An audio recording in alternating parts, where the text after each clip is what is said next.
definitely to bring you back in for the last section, which is production planning, and I think is, critically the glue that stitches all that together. So, what does the current landscape look like, and what's the direction of travel? Oh, you're on mute, Stephanie. Unmute. I was going to go and save some time, but I won't save some time. I'll quickly go and talk about the current challenge. So in terms of working practices, it seems that currently people in the industry on the whole feel like they need to be together in the same place to make decisions. And actually what we've learned over the last couple of months is that that's not necessarily true to be effective and successful. In terms of day-to-day communications, they can be fragmented, from sharing information from a Dropbox or email, and all of a sudden someone changes a decision, and then that's all kind of that's all redundant, and then something else needs to be shared, and it could be shared from somewhere else. Everyone kind of having different parallel conversations, and there seems to be a kind of a need for a single source of truth that I'll go on to later, the digital kind of solutions can provide. And then finally, there's also, at the moment, limited data collection. I think it's seen as quite a chore, because it's quite a manual process, even through kind of filling the Albert Carbon calculator. Someone needs to be there kind of chasing lots of people to gather all this data. But is there a way that we can actually automate the process of collecting this data through the building management systems that Tim was mentioning, or through the kind of more shared procurement services where we kind of understand by line item, what are we buying and from where? So the opportunities that we see, there's definitely one around collaboration tools. And so how can we use these kind of collaborative sharing platforms to communicate and plan productions from the outset together? And this coordination is essential because that allows kind of redundant procurement not to take place. It allows you to only kind of build what you need to, because you've already gone through that process of thinking with other people, and documenting it, that it's only one of these things that is needed. Moving on to virtual planning. This is a very exciting area, and I know it's kind of picking up in the industry at the moment, but how can you use virtual reality, or how can more specifically, how can directors and producers use virtual reality to really test concepts of storyboards, sets and scenes, to understand what needs to be made or what angles of shooting are required, so you're buying the right things, and also you kind of plan better, and you know what shot you're doing straight after the other, and you can kind of reduce program in that respect. And then finally, I think this is a very, very interesting area that I would love to hear other people's thoughts on. And it's kind of building on the question that Trisha was answering about the business opportunity.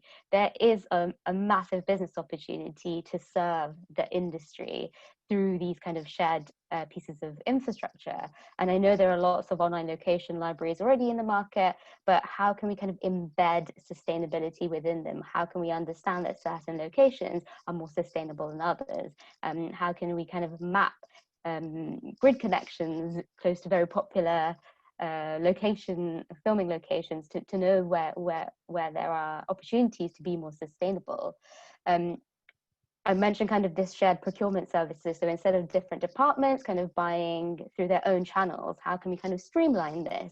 And so that you can pick from a kind of shared procurement system, more sustainable suppliers. And a kind of another benefit of that is that if you're having multiple people using a single system, you can also consolidate the transport of goods and services to sites.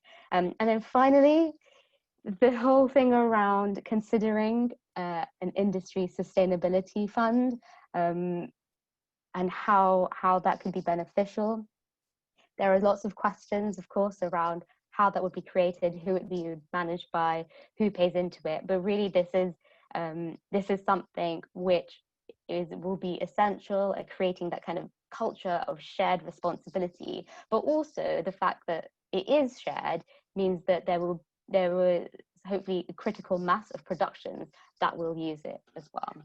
And I will stop there. Yeah, and I guess it's not just about, you know, new funds of new money. It could be as simple as putting money that was spent on unsustainable places and kind of rediverting into the kind of creating the culture, creating the system that we all need in the future.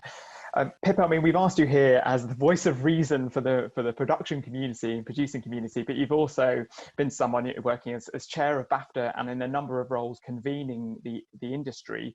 You know, in your experience along this journey of the next however long it takes, decade or two perhaps, who should be doing what?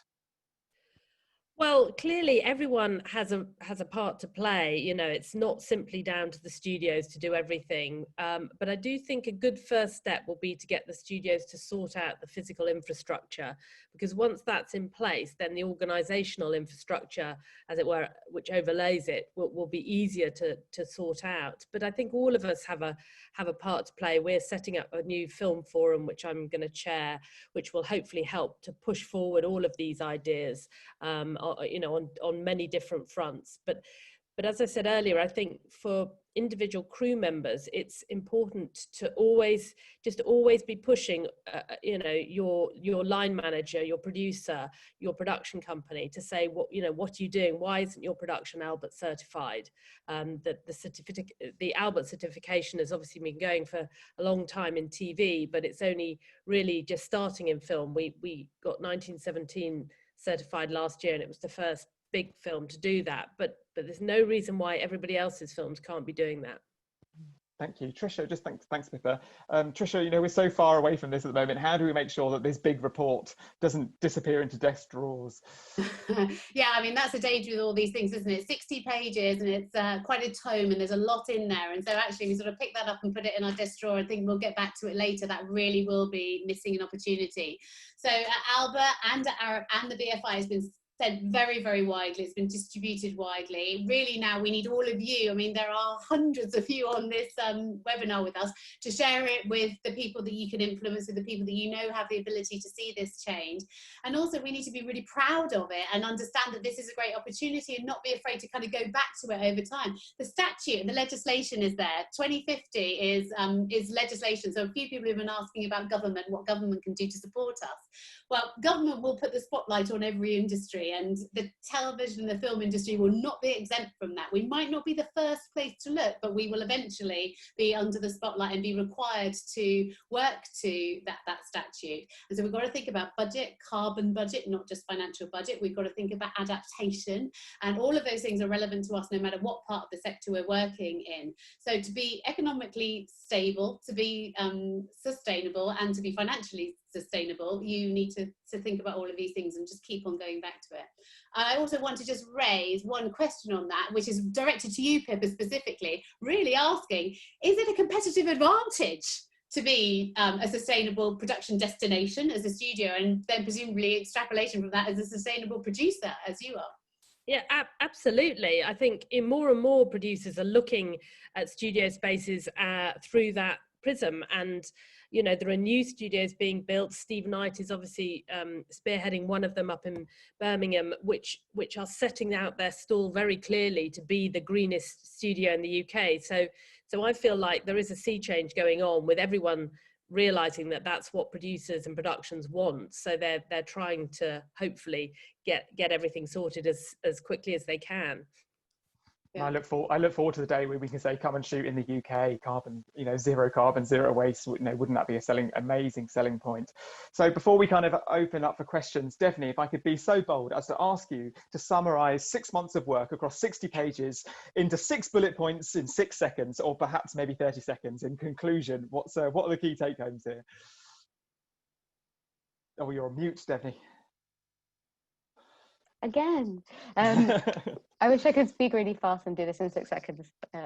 It's more complicated. We've got to give this space. You know, this is the end of the world, guys. This is we can give it more than 6 seconds. So if you haven't quite managed to take in anything that we've said today, please listen to these last 6 bullet points. I think they're not going to be a surprise to you, because there are things that we've all kind of been mentioning over the last hour and 17 minutes.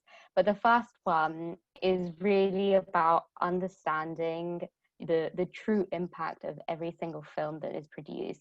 There is a need for the industry across the globe to come together and think about the way or the framework in which film, the impact and the carbon emissions from film is reported. It's not a specific tool that you need to use, it's a framework that covers a specific scope, so that we can start to compare productions from productions, and actually learn where best practice is, and drive the agenda through real data.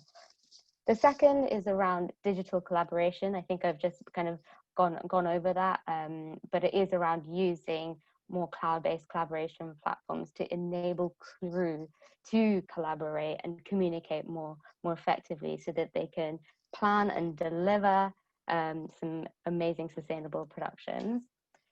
The third one is around end-of-life planning, and it comes back to one of the first things I mentioned is, how can we start thinking about the end right at the beginning? It's not about making decisions now for the impact now, but it is about looking at the whole kind of life cycle of productions, and making sure that you're minimizing impact through every single point during that production.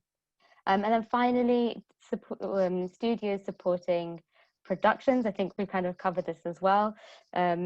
Studios are the home for many productions, and so if studios are not able to provide the infrastructure to allow studios to be productions to be sustainable, productions cannot be sustainable.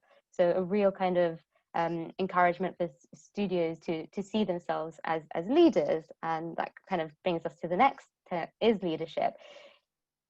How can the bigger studios, the bigger production houses, the bigger organizations start to lead, really drive this and create the market that kind of smaller productions can kind of build on and make use of?